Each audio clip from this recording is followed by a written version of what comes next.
Good afternoon, everyone. Welcome to the Columbus Metropolitan Club. Here at CMC, we explore public policy issues, current events, and lessons in leadership at forums just like this one every week. I'm Ellen Block. I'm an independent transfer pricing and international tax consultant. I'm also a proud member of CMC's Board of Trustees, and I serve as its treasurer and chair of its finance committee because that's where they leave all the accountants. We're grateful for Columbus State Community College and Cova Insurance, JP Morgan Chase and Company, and our presenting sponsor of our live stream, the Center for Human Kindness at the Columbus Foundation. We're also grateful for our live stream partner, the Columbus Dispatch, and once again, a special thank you to the Ellis for hosting us. Every CMC forum takes a village, and let's thank everyone supporting today's program.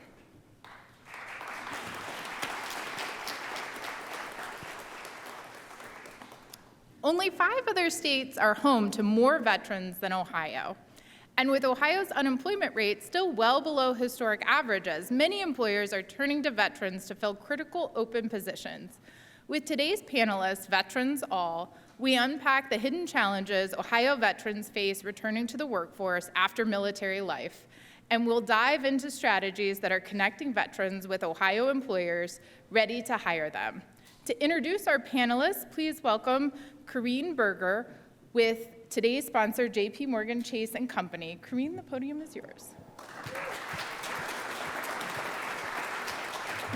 So good afternoon, everyone. As mentioned, I'm Corrine Berger. I'm the Columbus location leader for JP Morgan Chase. And on behalf of our 18,000 employees in Central Ohio, it's an honor to be here today to introduce this panel. At JP Morgan Chase, we are committed to supporting the communities in which we live and work. And that is especially true when it comes to supporting those who have courageously served our country.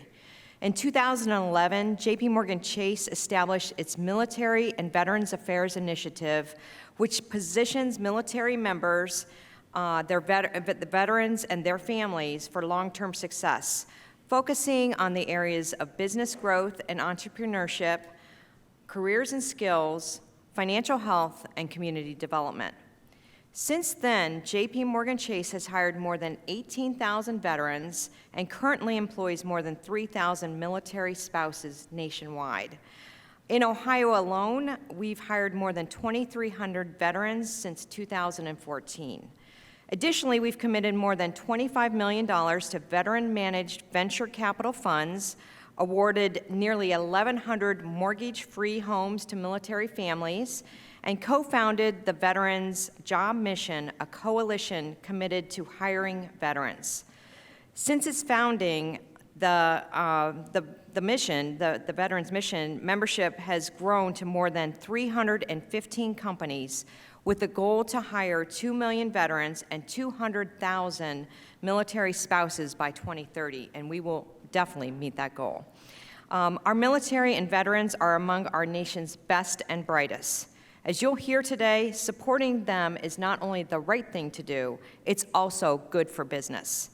Please join me in welcoming today's esteemed panelists, Tony Ansick, U.S. Navy veteran and Columbus location manager at JP Morgan Chase, retired Major General Deborah Ashenhurst, U.S. Army and National Guard veteran, director of the Ohio Department of Veteran Services, and a member of Governor DeWine's cabinet. Marnie Holder, U.S. Army veteran and vice president of advancement at the National Veterans Memorial and Museum. And A.J. Orr, U.S. Army veteran and executive director of the Ohio Veterans Collaborative. And of course, our moderator, Stacia Nakin, anchor and ABC 6 and Fox 28 Columbus news anchor. Stacia, welcome. Thank you so much. I am a grown-up military kid. It's part of how I define myself, and everywhere I've moved for my job in television, I seek out that extended military family. When I moved to Columbus, I'm looking at the map, and I didn't see a military installation necessarily where people live and work, what I think of as a traditional military town. But in the 7 years that I've been here, I have been blown away. at the number of military-connected families that I have found. And I think it's truly inspiring the way our veterans live and move all around us. And in so many ways, we have to kind of forget what we think we know of as what a veteran looks like. Veterans look like all of us, and our military-connected families are all around us. So I'm really grateful to be part of this conversation about this special part of our community. And in this Military Appreciation Month, I think it's especially important. And I found this on the Ohio Means Jobs website. Want to thank a veteran? Hire one. And that's why we're here today, to have that discussion. So I want to start with General Ashenhurst to get this conversation started. If you would share with us, just to get this conversation going, what is unique about a veteran as an employee? Well, you've got somebody you know you can count on. You know that somebody who accepts responsibility. You know somebody who's a great member of a team, someone who's been there, done that, doesn't want the glory for it, will always give the appreciation to the whole team, not themselves. They come with a sense of values and ethos that makes them not only a great part of your team, but a great part of the community and the state and the nation as a whole. Who would like to add to that? I'll add something to that. I think you hit the nail right on the head, because we're trained. It's never about I or me. It's about we, us, the team, and the mission. And so when you think of an employee, what more would you want? You want somebody who's going to put the team above themselves, the mission of the organization above themselves, and is committed to getting the work done. And so I think that's one of the key contributing factors that you're going to get from a military or veteran service member. Tony, I know you have thought a lot about this when it comes to teamwork, but also diversity of thought within that team. Why is that important? I want to share one example that's a real-life example of what you just asked the General and AJ. I met very recently with a hiring manager at Chase who was going to hire a veteran. And she sat with me, and she's in a very complex world. We call it connected commerce. It's a lot of like money movement and electronic, very cutting edge, super competitive. It takes a little training. And I met with her, and she said, look, I don't care if he doesn't know anything. I can train that. Here's what I want. This is the challenge that I'm dealing with. Can you stay a little late if I need you one day? Can you come in a little bit early? Can you make really darn sure that this is done by Thursday because it's going to my boss's boss? Can he handle that? Yes. Hired. So just discipline, and we can train. Most of the jobs we have, there's some you can't, but most we can train you. Marnie, in your travels around the country, what do you see veterans bringing to the table as part of companies? Yeah, so I will tell you, service members are probably some of the most creative and innovative people on this planet, because they address the situation at hand, and they figure out solutions that no one else can even think about to solve the problem at hand or to solve the problem that they know is coming. I will say that they are trainable in a way that no one has. You think about it. You're getting high schoolers that are coming in, have zero clue on what they're raising their right hand to commit to, and they're doing fascinating, high-tech jobs across the whole spectrum. There is nothing that's represented in the military that isn't, training to standard outside of the military. So yeah, trainable and really just that creative, innovative. General Ashenhurst, when it comes to Ohio's veterans, what do you think is the most important thing for the audience and employers to know about specifically our veterans here in Ohio? Well, Ohioans are a crosscut of the whole nation, but we know they come back to Ohio for a reason. It's because of the environment that we have here in which they flourish. But Ohio veterans are here because they want to be, as I just heard a quote, somebody quoted our governor as saying, "I can't change February, but I think everything else is good for veterans." Because the veterans can flourish here, they know there are opportunities here, and goodness knows with all the high-tech industries coming here, Ohio veterans want to be part of that, and they contribute to that. They are resilient. It's amazing to me the number of Ohioans that go into the Navy. I can't figure that. We aren't on the ocean anywhere, but they do. But we do tend to put our kids in the military, and they tend to come from a military family, so they've grown up with those qualities and those attributes that we are looking for in the work environment, and they're going to be productive. I came back to Ohio. I was stationed in San Diego. I came back to Ohio. Thank you. And my father was in the Army. The General's right on. I noted that he was outnumbered with 3 Army people over here. So, Marnie, tell us about the biggest disconnect between our veterans, our service members, and employers. Where's the disconnect? Why is it important to have this conversation today? Yeah, I don't know if I don't want to say the biggest disconnect, but one consistent theme that I have noticed just in the work that I've done. I will, one correction, I am not a veteran myself. I did work for the military, the Army as a civilian for 21 years, and military spouse, Army spouse for 25 years. So I just want to make that correction. But in the course of my work, it's a culture mismatch. When you're trained in the military and you are immersed in the military culture, what you get on the outside is vastly different. And when service members exit the military, they're very accustomed to having just those cultural norms, and they know what to expect. They know the mission at hand. They know, the grade and rank structure. They know the jobs. They know the environments they're going into. There's a lot of predictability with that military service. So when they move into the space after service, those career paths, there is often just a cultural shock.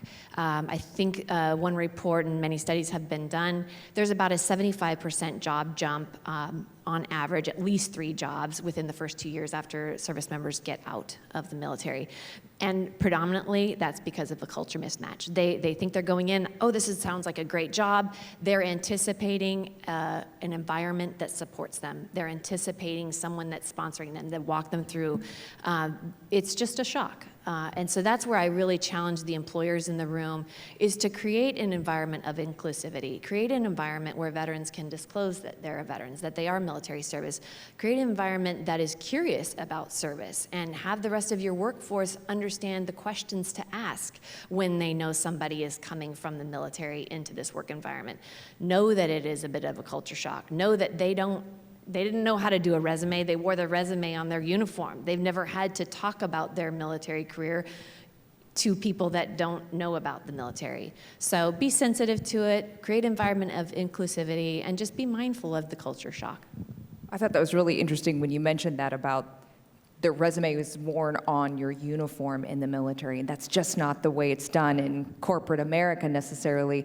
So AJ, talk about your transition from military member to transitioning out of the military.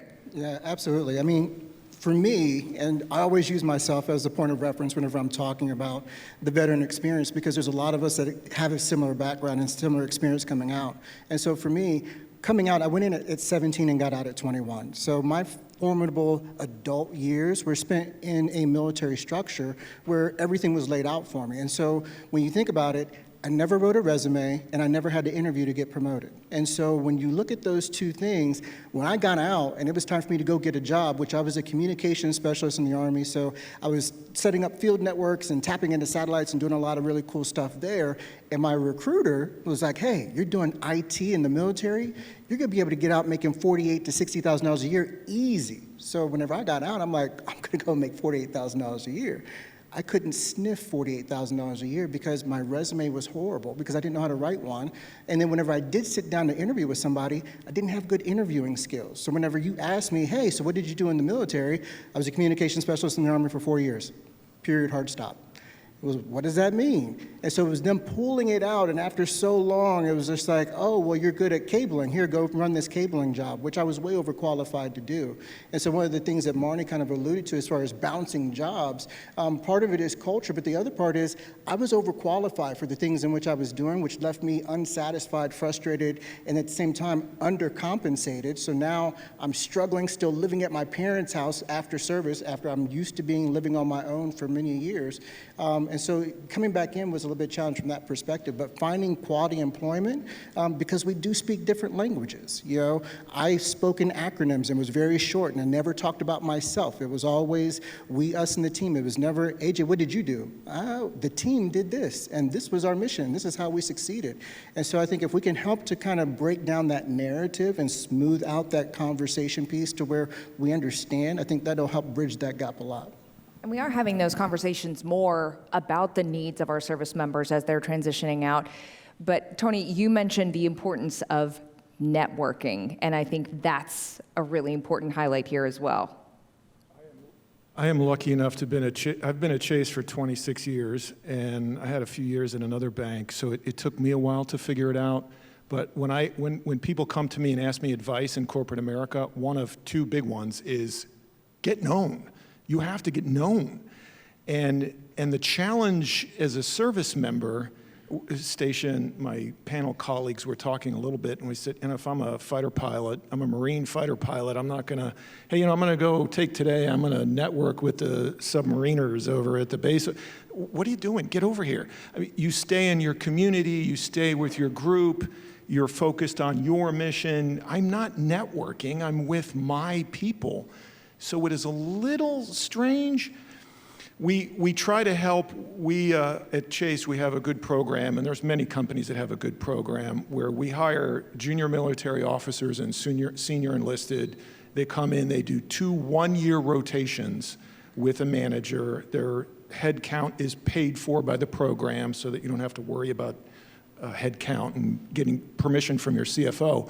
But their first 30 days, their first full month on the job, they're paid, full-time pay, no work. There's nothing on your docket to do other than network and find your job. You go out into the vast community that is my company and find your manager and find where you want to work, and then we make that happen. And the thought there is, we're going to give you literally your first month with us is you're going to have to learn a lot more, but learn how to network.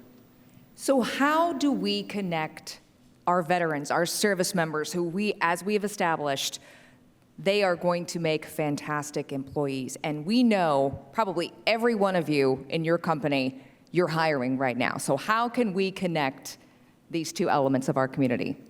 We are working very hard at that. All these big organizations opening in Ohio want to hire veterans, so we're trying to help them to do that. We're actually going out to the active duty installations as they're going through their transition program. We're taking businesses from Ohio with us. We're taking all information. We've got a QR code where they can scan and upload their resume right there so that we can help them.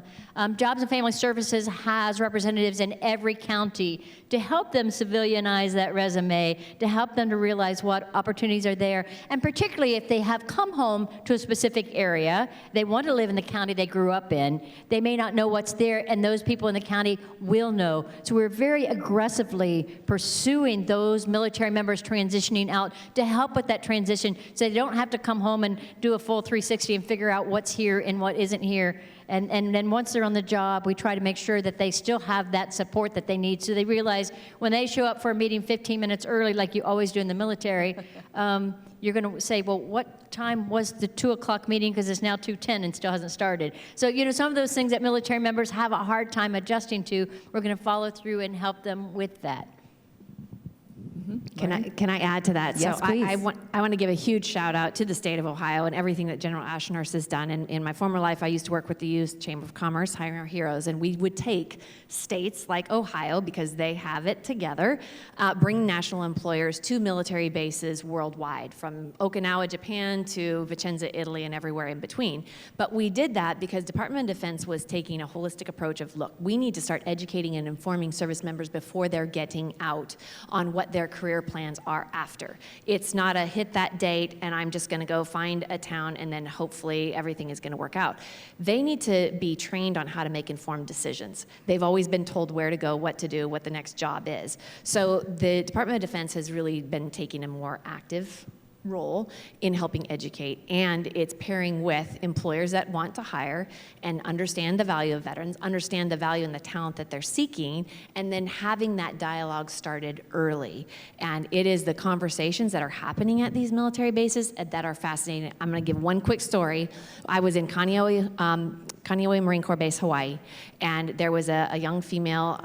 She was getting out of the Marine Corps. She'd done her 4 years, and she was ready. She said, you know what, I'm so excited about this hiring event because because I know Amazon's going to be here and that's where I want to work. So she had done her work to study up on Amazon. So when it came time for the career fair, she was talking to them, and I saw her at the end of the day, and I said, great, did you get a job, or what's the plan, what's happening? She says, you know what, I actually am re-enlisting because I found out in my conversation with Amazon that I am not qualified to even get the job that I really want with them, so I'm re-enlisting to get my education so that I can qualify for that job with them. That is where they're making the change. They're really thinking about their future. I also want to say they're working on the other end of it. We are also working with employers, and we have a workforce development team in the Department of Veteran Services where we go out and work with employers who want to hire military, want to hire veterans, to help them understand the resume, to help them understand the culture, to do a little sensitivity training with them, and they get their SHRM credits. We usually work with their HR office for that as well, to help the companies to be able to transition their veterans in as well, because it is on both sides, and we need to make sure that the companies are ready to help those veterans be successful and not hire them in the proverbial mailroom when they really come back with a lot more skill and experience than that.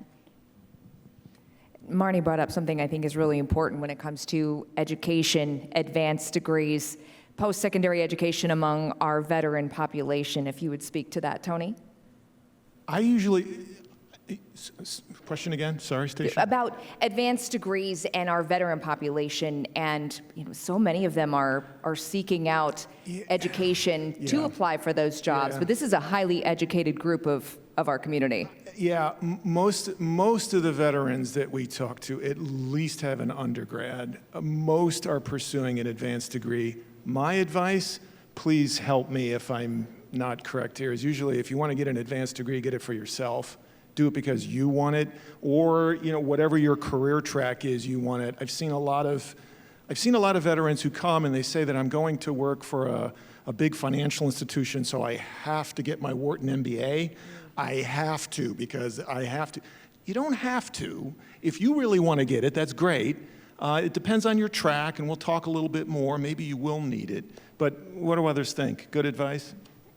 I think it is, but also we're working with the industry here in Ohio to figure out what they do know in the way of jobs, and then we're working with the institutions of higher education or those apprenticeship programs so we can tell the veteran where to start to get the education they need for that job they're seeking with the companies that are here in Ohio as well. The SkillBridge program, if you haven't heard of it, so reskilling, upskilling is very important. So military members, many of them will choose the military because of the education opportunities and the education options. But also, there's many that join the military and they have no desire to pursue a higher degree, but they want to be skilled, reskilled or upskilled to meet the demands of the job fields today. And so there is a phenomenal program, SkillBridge, if you've not heard of it. Last 6 months on active duty, service members can participate, whether it's an internship, a fellowship, apprenticeship, whatever the case is, to get them positioned and postured for what the job demand is or job requirement is. For companies that really do have those types of demands, if you haven't researched that, that's a great opportunity. But also the individuals, job seekers, the onus needs to be on them too, because they have to start those programs quite early, at least the desire. It's not something you can just say, hey, raise my hand, I'm going to do it last 6 months. You need to start years in advance to do that.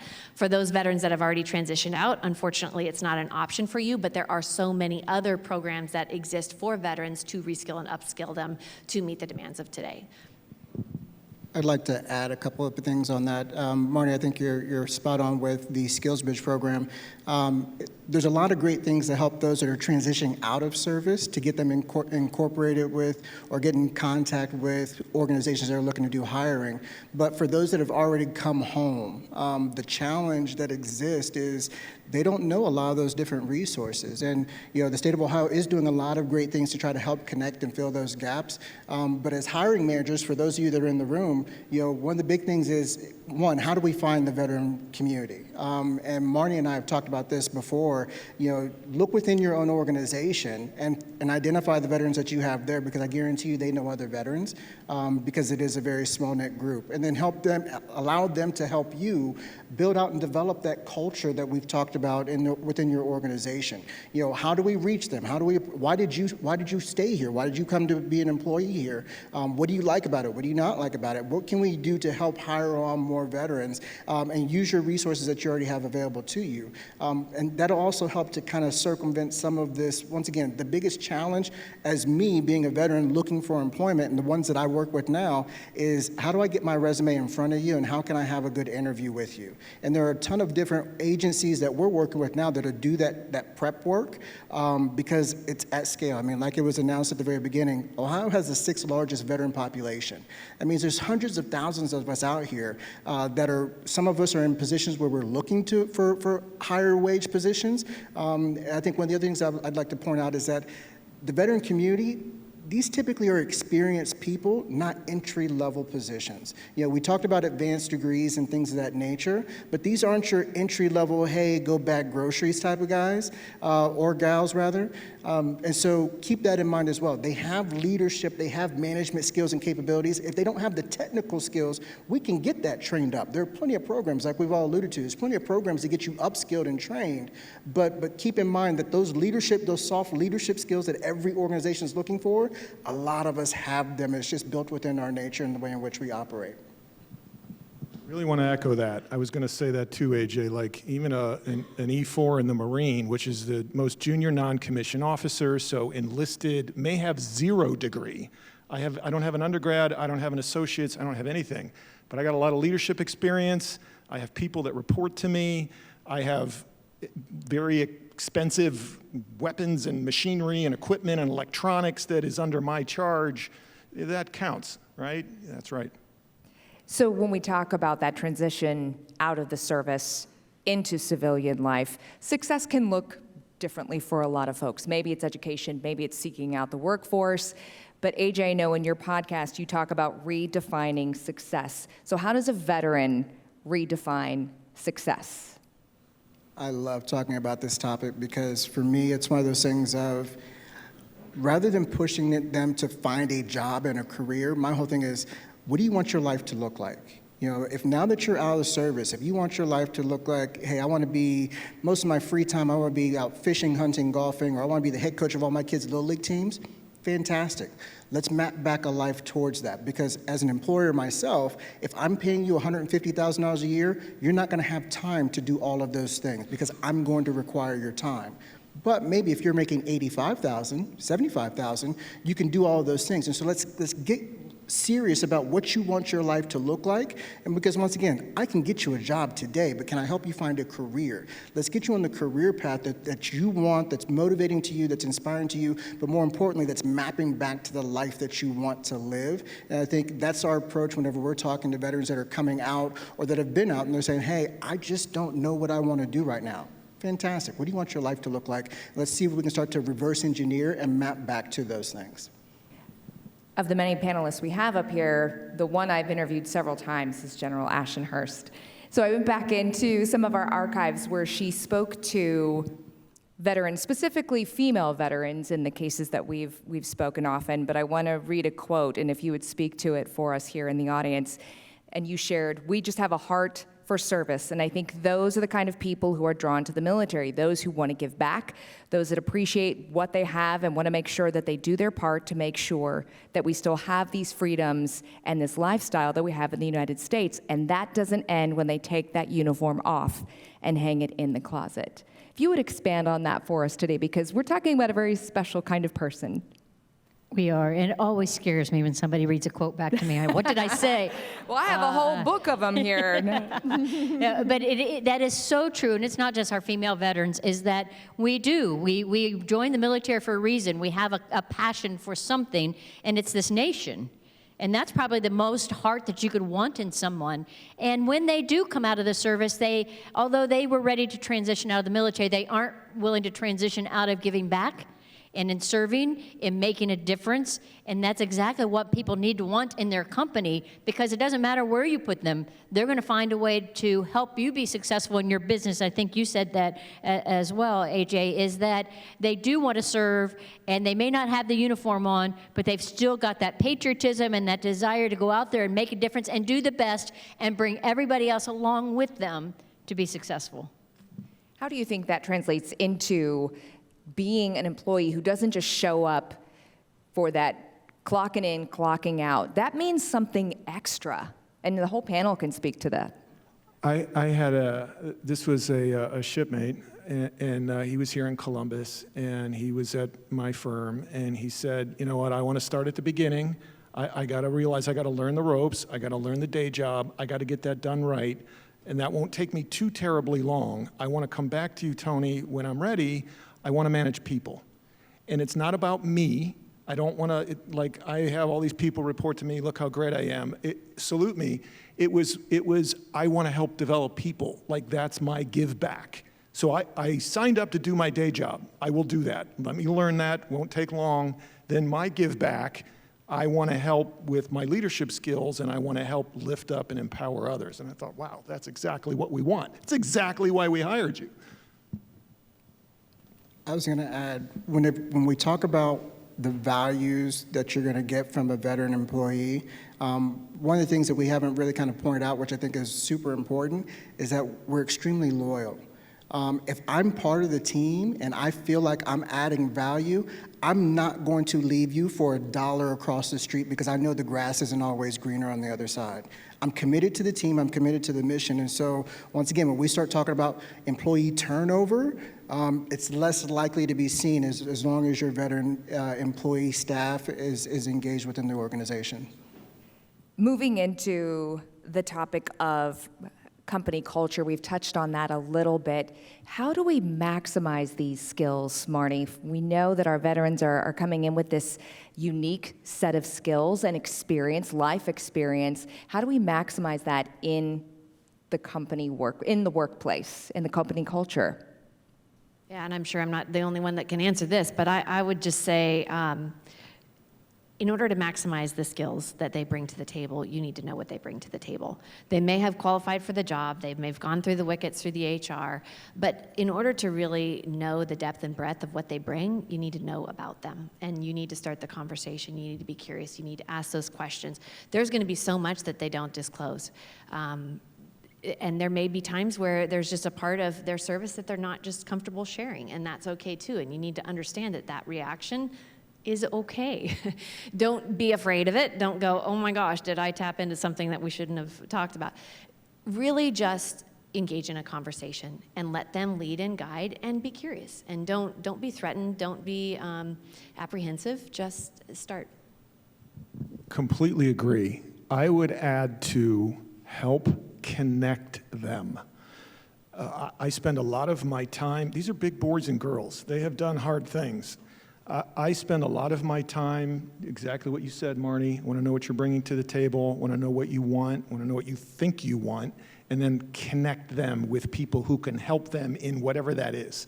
I want to fly planes, I want to be in charge of dining, I want to be a real estate architect, whatever.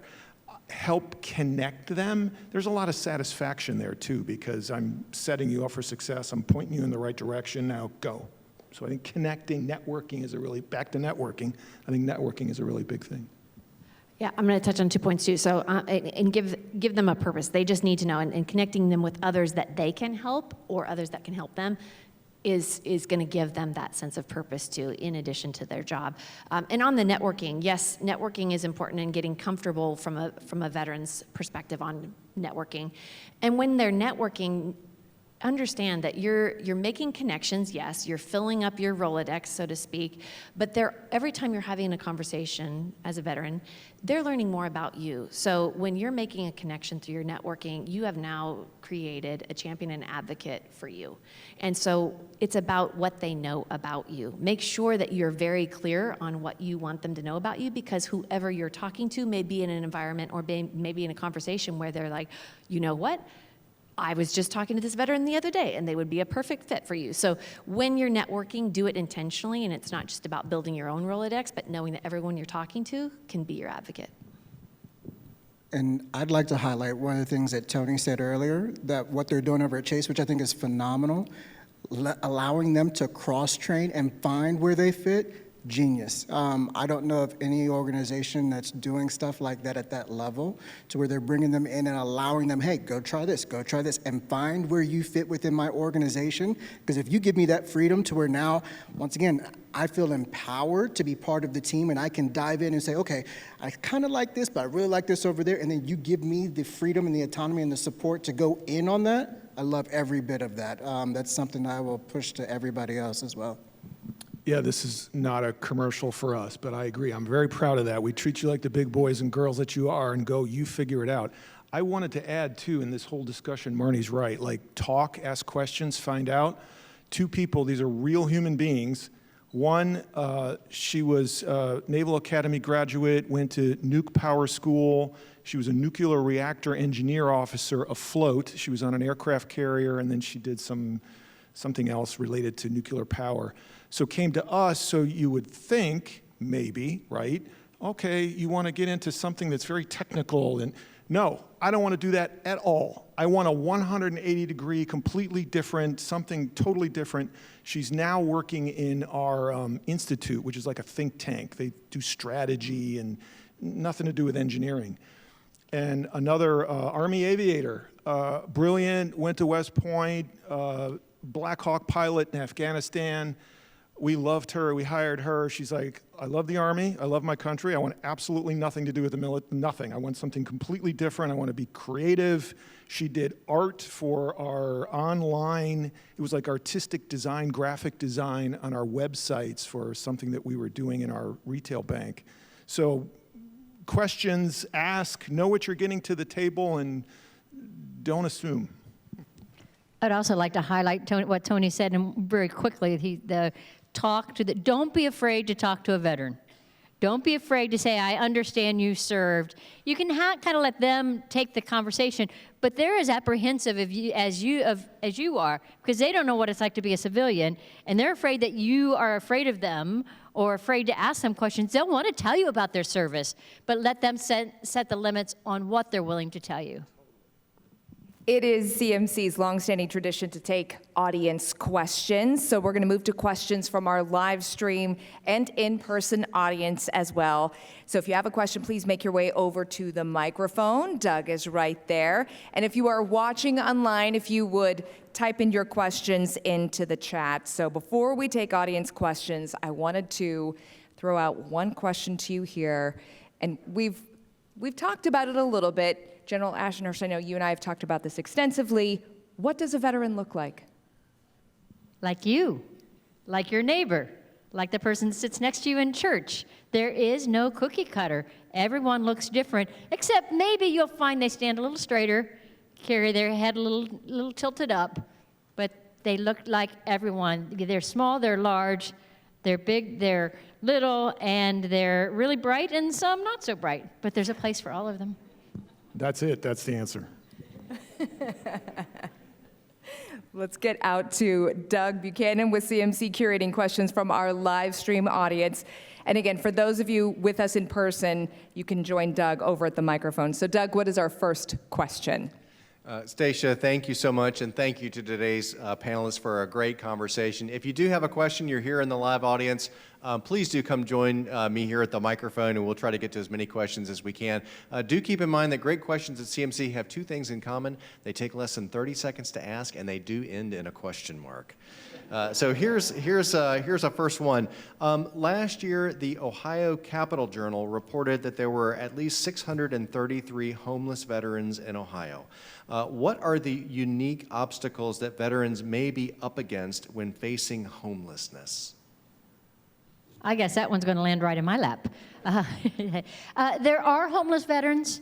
If they are a homeless veteran, it's because they aren't willing to make the compromises to accept the housing opportunities that are there for them. That doesn't mean we shouldn't still support them. It might just be they don't want to give up their dog. It might be that they aren't willing to address an addiction issue at this time. So we need to never give up on them, always stay in touch and offer them. But we do have many resources for placement in programs to get clean if they need to get clean, just to get housing if they need to get housing, and we can also help find another home for that dog if they can't take them with it. Thank you. Nancy Nanny, watching online, asks, do veterans with PTSD have difficulty getting employment, and what are the resources available to help veterans suffering from PTSD? I don't know that people who are suffering from PTSD in the military have any more problems getting a job than anybody who suffers PTSD from a non-military incident. We've all faced those. If they need treatment, if they need help, there is help available to anybody. An employer should not be afraid to hire a veteran because of the potential of PTSD. Mental health is an illness just like a broken leg. It can be treated, and we can help our veterans through that just like we can help our civilians through any issues that they are dealing with in that mental health world. I'd like to add to that, too. So part of the military culture and the stigma, PTSD is sadly often associated with military service. But you're right. If you remember where you were on 9/11, you have PTSD, and I'm pretty sure that that's everyone. I would say that the military has also created that culture where it's okay to raise your hand and say, I need help. And that's what you're getting in a veteran, is somebody that has been trained on how to ask for help, and then has even gone so far to help to go through the resources and leverage the resources and get the help they need. And honestly, we've seen some studies and the results of them where that overcoming those very traumatic moments in life and how to navigate them, how to know how you react as an individual to those, knowing that there's going to be potentially other moments that are traumatic in your life, but to have that training under your belt, so to speak, or have those experiences and how to work through them, that's something that veterans bring. If they have been encouraged to say, I have an issue, I have a problem, I need help, they get the help, that's what you're really getting in a veteran when you bring them on board. When we talk about the military-connected community, not just veterans, but military spouses as well often face unique challenges seeking out employment, especially when it comes to active duty and moving around a lot, and it can be a big game changer for a resume. How do we support the entire military family? Can I take this one? Oh, please. I'm very excited about this Yes. one. Ohio's been very progressive in this. We've worked very hard through our legislature to make sure that certificates and licensures can transfer into Ohio. Sometimes they'll just give you the temporary go-ahead while you do whatever has to take to get that license in Ohio or that certificate renewed in Ohio. But we also have Ohio military kids in Purple Star schools, and we're encouraging all of our schools across the nation to become a Purple Star school. What they have to do is they have to identify their military-connected children, and that could be a brother, a sister, or somebody else in the family, as well as a parent or a grandparent who is connected to the military. And once they do that, and they have to identify somebody in that school that's willing to lead the program, and they have programs to recognize military events, whether it's a Veterans Day event and all that, to recognize that military children maybe have a little different background than the other kids in the school. And this is really prominent in the Dayton area, as you can imagine, but amazingly, it's throughout Ohio with the reserves that have deployed over the years. Those military kids have different experiences, and when we can pull them into the Purple Star program, they thrive. We are really big on taking care of our spouses and our military kids here in Ohio. I'm excited about that. Mm-hmm. I'll speak from a military spouse, and I'm dating myself, but I was a spouse back in the day where I didn't disclose I was a spouse when I was applying for positions. I've had periods of unemployment. I worked for the government, but I still had to quit my job, go on unemployment until I got picked up again at the next duty station. So I get the challenges that are out there, and I will say kudos to everything that Ohio is doing, everything that is happening nationally and other states that are leaning in. There is more opportunities for spouses than there ever has been, and that is only growing. And the portability of licensing and certifications is phenomenal, and what they're doing to really give priority to spouses, remote work, it is phenomenal. And if you are a military spouse or know anyone that is or having challenges, please see me or anyone else on this panel. I know that there are resources we can help you out with. And in Ohio, we have become see if I can get the acronym, MCs, a military spouse economic employment empowerment zone. To try it, I still don't think I got it right. But that we are very progressive in making sure our military spouses have that opportunity for employment and to be empowered to continue to flourish while their spouse moves around. One thing I'd like to add on that is that we've talked a lot about the skills and the value that a veteran will bring. There's a terminology in the military that when one serves, we all serves. These military spouses talk about resilience and being able to pick up and move. I mean, think about that. To be able to pick up and move whenever you're ordered to, you have no say in that.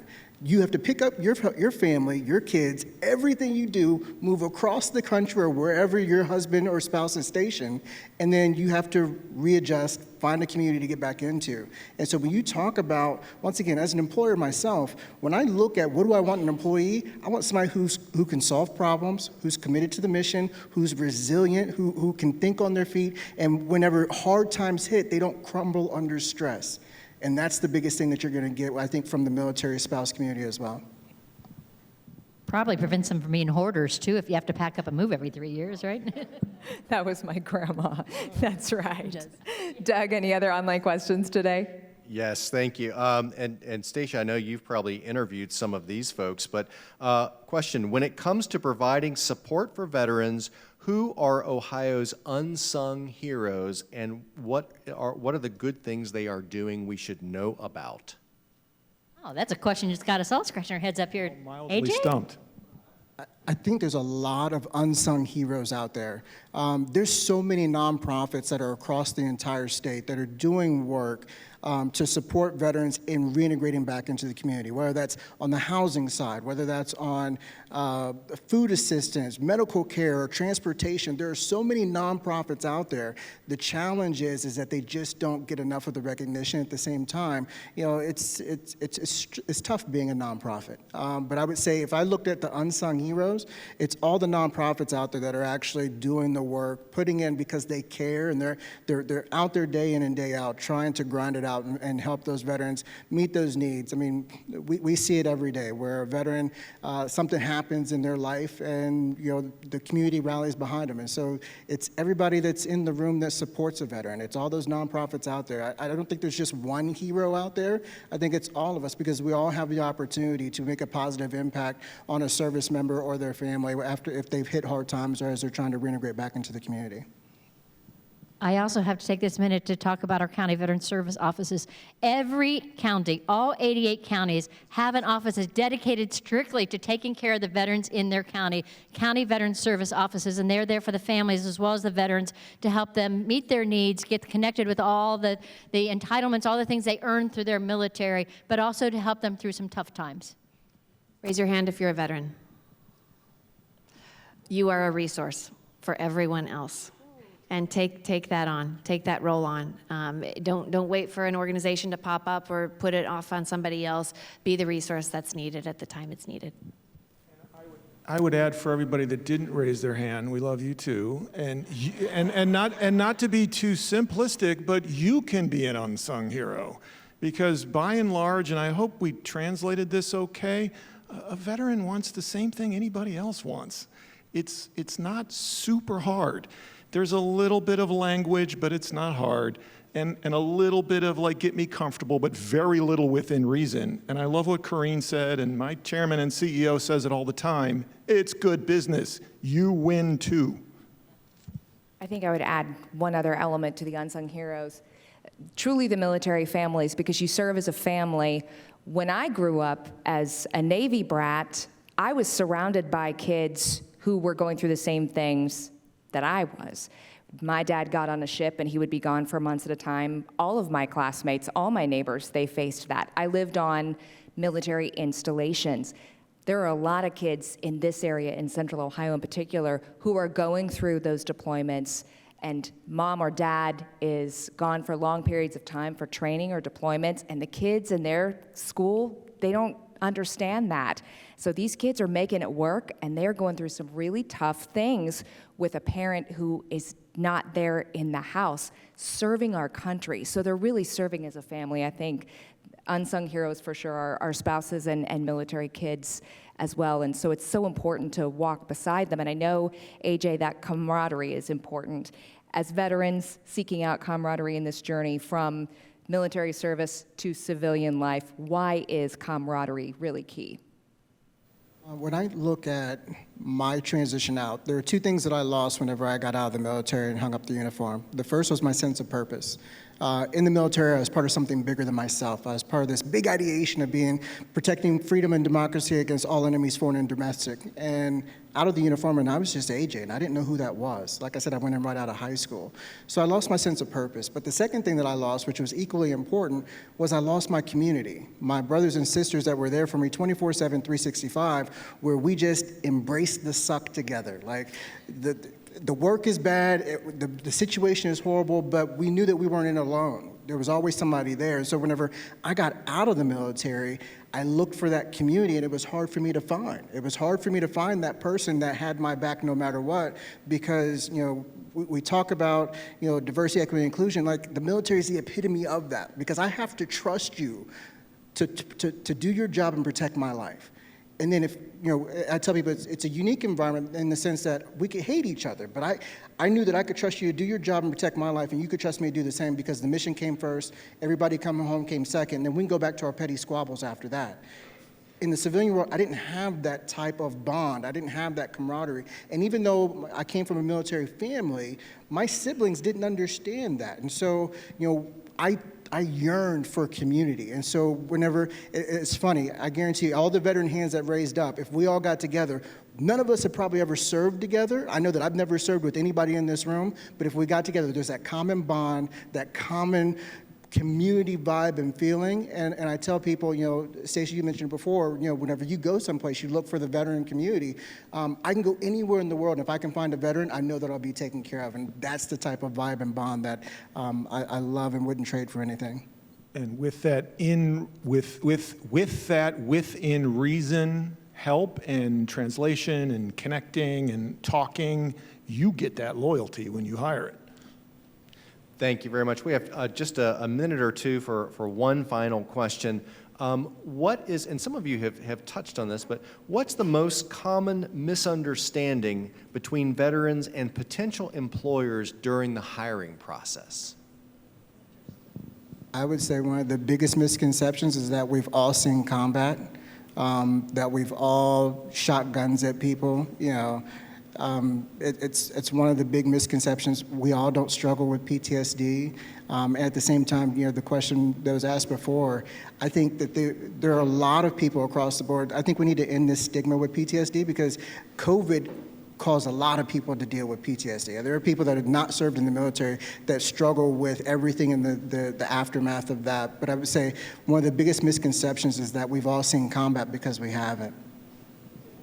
Number is, the general might know more. I mean, the real number of veterans who are out who have seen combat is relatively low. So yeah, that one. And then I think just like the talent disconnect. Well, you were an engineer and you worked on this, or you were a pilot, so we're going to have to. You can't work here. And no. And they may want to do something completely different. So you have to do a little bit of exploring. I would agree. The combat, the stress, you're going to be rough, gruff, and aggressive. Not necessarily. I'll say if it's the first time a veteran is, this is their first job after service, I guess. The culture piece, I can't hit on that enough, but it's also just kind of that expectations of the onboarding and how they move into their job expectations. And, there's so many questions that I know veterans have, but don't always articulate. And from the HR perspective, it's going to be a non-traditional onboarding experience for you. There's going to be extra things that you need to be mindful of and help kind of cull out of the individual to help manage that transition. It's going to be a shock. They've never moved into an environment like that. They've always been told, prepared for everything that's going to be happening. So just be mindful of that and be sensitive to it. And then sometimes the whole sponsorship program, if you don't have one in your companies, it's something to think about. Give them a body, a person that kind of walks them through, introduces them to others, and helps just be a resource for them internally. And from the other side, the veterans' expectation is going to be that they're going to show up and you're going to immediately know how good they are and what they have to give, and you're going to respect them for it, and they don't realize that they aren't stepping right back into a military unit. And so you got to have a little patience with them on that end of it. General Ashenhurst, final thoughts today on how we continue this conversation after this forum. Thank you. I think that most important is don't be afraid to hire a veteran. They aren't all damaged goods. They all have something to contribute. And if you don't find their initial niche, as Tony has said, give them another chance at another job, but ask them why they're uncomfortable in what they're doing. Everyone, I wish we had more time. This is definitely a topic we could continue to converse about for quite some time, but I'm getting the wrap up, so we're going to turn it over to today's second sponsor representative, Lenroy Jones from Columbus State Community College, for concluding remarks. The podium is yours.